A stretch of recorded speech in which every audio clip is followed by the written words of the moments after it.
నమస్కారం. కలియుగ ప్రత్యక్ష దైవం శ్రీ వెంకటేశ్వర స్వామి లడ్డు ప్రసాదంపై చంద్రబాబు నాయుడు గారు రాజకీయాలు చేస్తూ ఉన్నారు. అందుకే వారికి వెంకన్న స్వామి మంచి బుద్ధిని ప్రసాదించాలని నేనైతే కోరుకుంటా ఉన్నా. ఆడలేక మధ్యలో ఓడన్నట్టు అధికారం ఇచ్చి పాలన చెయ్యమంటే ఇస్తామన్న పథకాలు యొక్క పరిపాలన గాలికి వదిలేసి తన చేతకాని తనం బయటపడిన ప్రతిసారి చంద్రబాబు నాయుడు గారు జగన్మోహన్ రెడ్డి గారి మీద ఏదో ఒక విమర్శలు చేసి ఈ 100 రోజులు లాగించేశారు. విజయవాడ వరదల మీద ముందస్తు సమాచారం ఎందుకు ఇవ్వలేదని చంద్రబాబు గారిని అడిగితే బుడమేరుని జగన్మోహన్ రెడ్డి గారు పట్టించుకోలేదంటా ఉన్నారు. తల్లికి వందనం కింద ఇస్తానన్న డబ్బులు ఎందుకు ఇవ్వలేదంటే ప్రభుత్వం దగ్గర డబ్బులు లేవంటా ఉన్నారు. రైతు భరోసా డబ్బులు ఏవి అంటే అప్పుడు ఎవరు ఇవ్వడం లేదంటున్నారు. ఇలా 100 రోజుల పాటు తన చేతకాని తనానికి జగన్మోహన్ రెడ్డి గారిని అడ్డం పెట్టుకొని బతికేసి ఇప్పుడు ఇవ్వాల్సిన పథకాలకు వరద బాధితులకు అందించాల్సిన నష్టపరిహార విషయాన్ని డైవర్ట్ చేయడానికి శ్రీవారి లడ్డూ ప్రసాదాన్ని ఒక రాజకీయ అస్త్రంగా ఒక టాపిక్గా బయటికి తీసుకొచ్చారు. ఇది కూడా ఎక్కడ మాట్లాడారు? చంద్రబాబు నాయుడు గారు కూటమి నేతలు 100 రోజుల పాలన గురించి మంగళగిరిలో ఒక సమావేశంలో మాట్లాడకుండా ఈ విషయాన్ని బయటపెట్టారు. అసలు రిపోర్ట్స్ ఎప్పుడు వచ్చినాయి? రిపోర్ట్స్ మీరు జూలై నెలలోనే ఎందుకు బయట పెట్టాలా? సెప్టెంబర్ నెలలో బయట పెట్టడం ఏంటి? ఇప్పటి వరకు రిపోర్ట్స్ని దాచిపెట్టడానికి కారణాలు ఏంటో కూడా చంద్రబాబు నాయుడు గారు రాష్ట్రంలోనే కాదు ప్రపంచంలో ఉండేటువంటి వెంకన్న స్వామి భక్తులకు సమాధానం చెప్పాలి. రిపోర్ట్స్ చెప్పడమే, ఏ కాల పరిమితికి సంబంధించినవి, శాంపిల్స్ ఎక్కడ సేకరించారు, ఎవరు సేకరించారు, ఎవరి శాంపిల్స్ని తీసుకెళ్లారు, ఇందులో ఏమైనా కుట్ర ఉందా? ఇలా చాలా అనుమానాలు ఉన్నాయి. భక్తులందరికీ కూడా చాలా అనుమానాలు ఉన్నాయి. ఎందుకని ఈ మాట మాట్లాడుతున్నాం అంటే నెయ్యి కొనుగోలు టెండర్ కేవలం 3-4 నెలలకే ఆహ్వానిస్తారు. టెండర్ని ఆహ్వానిస్తారు.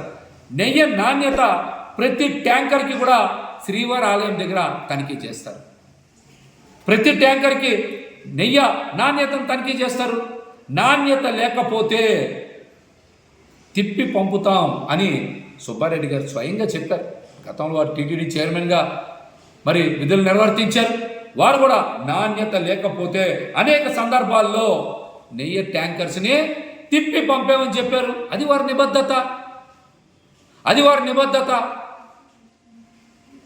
వెంకన్న స్వామి భక్తులకి అత్యంత పవిత్రంగా స్వీకరించేటువంటి లడ్డు ప్రసాదం ఎక్కడ నాణ్యత ప్రమాణాలు తగ్గకూడదని వారు తీసుకున్నటువంటి ముందస్తు జాగ్రత్తలు అవన్నీ కూడా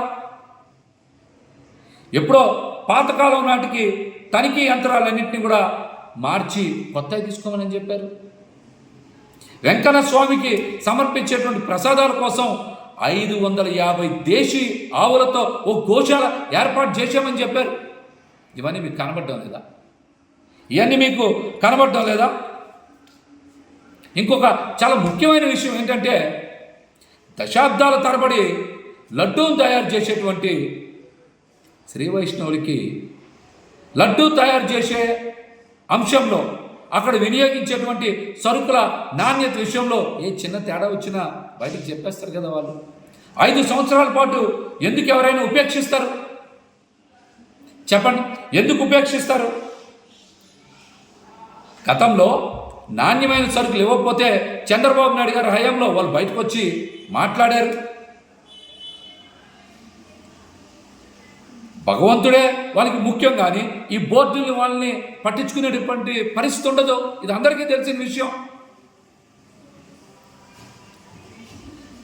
లడ్డూకి తయారీకి ఉపయోగించేటువంటి సరుకుల్ని ముందుగానే తనిఖీ చేస్తారు. నాణ్యత లేకపోతే అవి తిప్పి పంపిస్తారు. లడ్డూ తయారైన తర్వాత నాణ్యత ప్రమాణాలని మరి పరీక్షించేటువంటి అవకాశమే లేదు. అది శనగపిండి కావచ్చు, నెయ్యి కావచ్చు, మరి ఇతర సరుకులైనా కావచ్చు, అవన్నీ కూడా లడ్డూ తయారీకి ముందే నాణ్యత తనిఖీ చేసేటువంటి అవకాశం ఉంటుంది. కానీ లడ్డూ తయారు చేసిన తర్వాత నాణ్యత తనిఖీ చేసేటువంటి అవకాశం ఉండదు. మరి మరి నాసి రకం సరుకులను ఉపయోగిస్తే ఇంతకాలం చంద్రబాబు నాయుడు గారు ఎందుకు ఈ విషయాన్ని బయటపెట్టాలా? దీనికి కూడా సమాధానం చెప్పాలి. 5 సంవత్సరాలు అక్కడేమి నాణ్యత లేనటువంటి సరుకులు రాలా? ఏ కాలానికి వచ్చినాయి, ఎప్పుడు వచ్చినాయి, ఏ ట్యాంకర్ వచ్చింది, ఏ సరుకుల్లో ఉన్నది చెప్పకుండా కోట్లాది మంది హిందూ భక్తుల మనోభావాలతో రాజకీయం చేస్తున్నటువంటి చంద్రబాబు నాయుడు గారికి, కూటమి ప్రభుత్వానికి వెంకన్న స్వామి భక్తులు సరైన సమయంలో సరైన రీతిలో జవాబిస్తారని కూడా ఈ సందర్భంగా మేమైతే తెలియజేస్తున్నాం. ఇక్కడి నుంచి అయినా సరే భక్తుల్ని మనోభావాల్ని కాపాడే విధంగా మీరు చర్యలు తీసుకోవాలి. కానీ స్వామివారి ప్రసాదాన్ని రాజకీయ అస్త్రంగా ఉపయోగించుకుంటే దీన్ని ఎవ్వరు కూడా క్షమించరని కూడా ఈ సందర్భంగా కూటమి నాయకులకి తెలియజేస్తాం.